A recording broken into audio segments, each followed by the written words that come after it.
After more than a year since Brisbane was named the host city for the 2032 Olympic Games, the state and federal governments finally coming together, reaching a $7 billion funding deal. This is a great day for Brisbane, a great day for Queensland, but a great day for Australia. Under the agreement, the federal government will contribute more than $3 billion towards the Games, but it won't be a 50-50 split with the state government.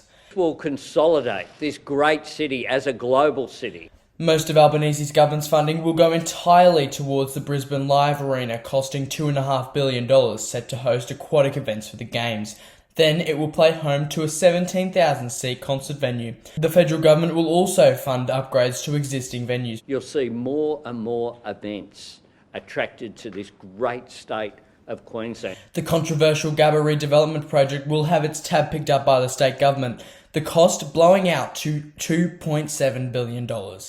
Prices have gone up for commodities and everything, and this is happening with projects all around the world. Originally priced at $1 billion 2 years ago, the project will feature 50,000 seats, that's 8,000 more than the current stadium. It will introduce improved disability and transport access, and of course the stadium will be the centrepiece of the Games. It will play host to athletics events and the major ceremonies over the 4 weeks. The new Gabba will also feature a walkway linking the stadium to Cross River Rail and future metro stations via a bridge over Main Street. I said that we were working on it, we were getting it right, and the outcome is tremendous. The redevelopment project of the Gabba hasn't come without controversy, and it's all centred around this school, the East Brisbane State School. Many of the buildings are heritage listed, and it's over a century old.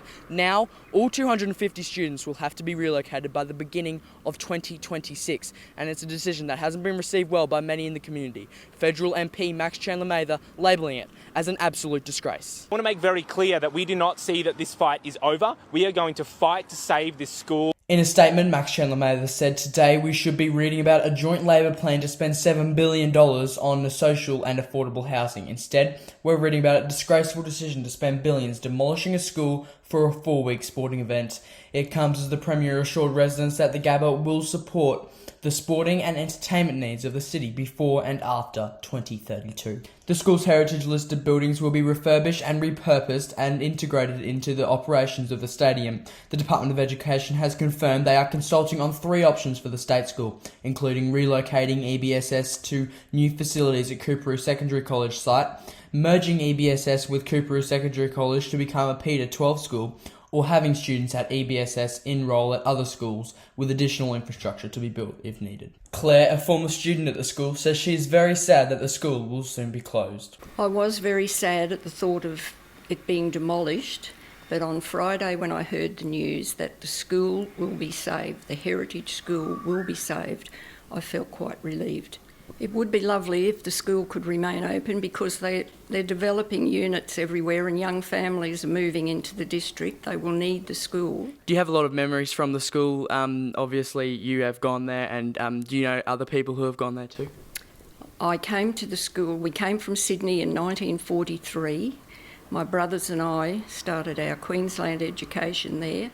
Today I could sit with 4 other friends on the steps of that school proudly and remember the wonderful times we had. The funding deal marks a major step towards preparing Brisbane to host the Games, with hopes the event will bring economic and tourism benefits to the city, the state, and also the country. This is about the future. This is about setting Queensland up. I know, as a Sydney-sider, the difference that a Games can make. Construction on the Gabba project is set to begin in 2026 and finish up just in time for the Olympics in 2032. Austin Pollock, 6 News.